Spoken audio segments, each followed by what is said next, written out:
Hey, it's Courtney from the Rule Breakers Club with copywriting and sales advice for Rebels with a Cause.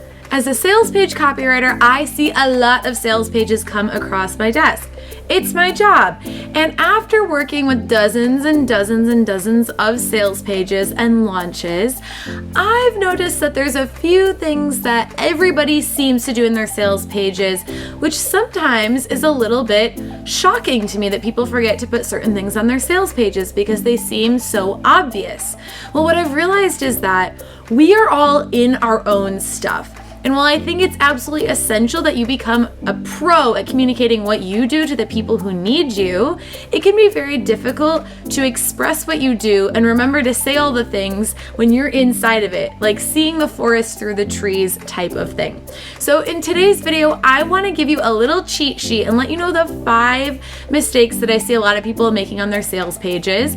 If you correct these 5 things, you are going to do so much better. There's so much room to take it up a notch, and it will make such a difference on your sales pages. So let's go over these 5 sales page mistakes. Number 1, the target market is too general.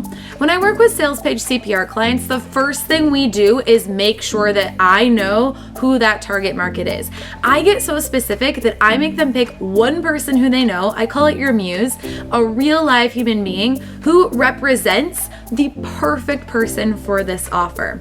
If your target market isn't at least that specific, which I think is pretty specific, I'm not sure you can get more specific than that, then I would like for you to sign up for the Rainbow of Sales training at rulebreakersclub.com and go through that training to make sure you know your target market. It's gotta be specific.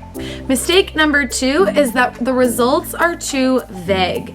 I know it can be really hard to make your results tangible for your product or service, but honestly, you really shouldn't have created a product or service until you know the specific result you're trying to achieve for people. You always start with the result first and then create the product or service to get to the result, not the other way around. So I would love for you to take a look at your products and services and maybe reverse engineer them to see if they're structured in the way that's the best way to get people to this specific result that they want. Once you have that specific target market, it's pretty easy to do that. And then on your sales page, you want to make sure that you list off what the results are of the offer that you've created.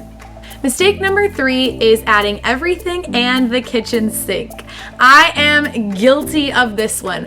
I love to overcomplicate things, add more stuff, put it all in there, make it amazing. The problem is, the more you put into your offers, the more confusing they are to the people who are buying them and the less likely they are to buy.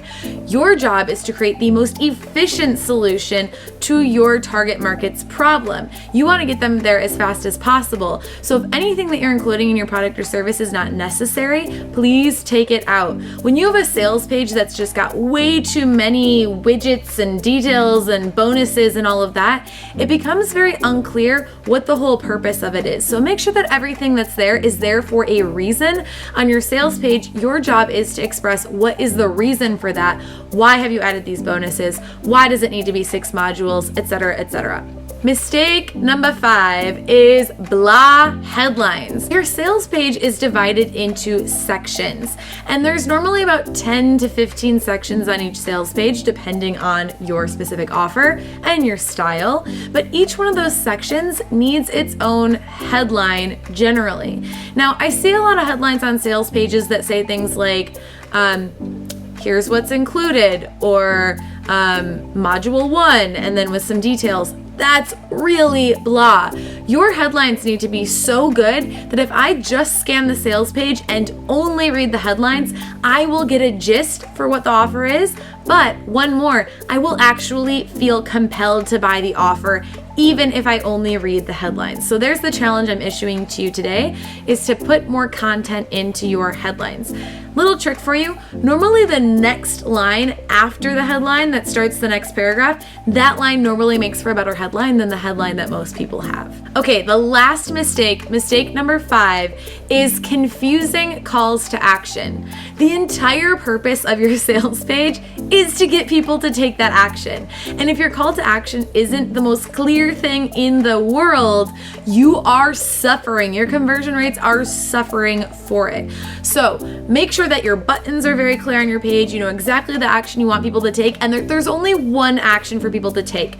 None of this, well, if you want more information, you can click here to schedule a consult, but if not, you can make a payment here. No, your job is to give people the precise actions they need to take.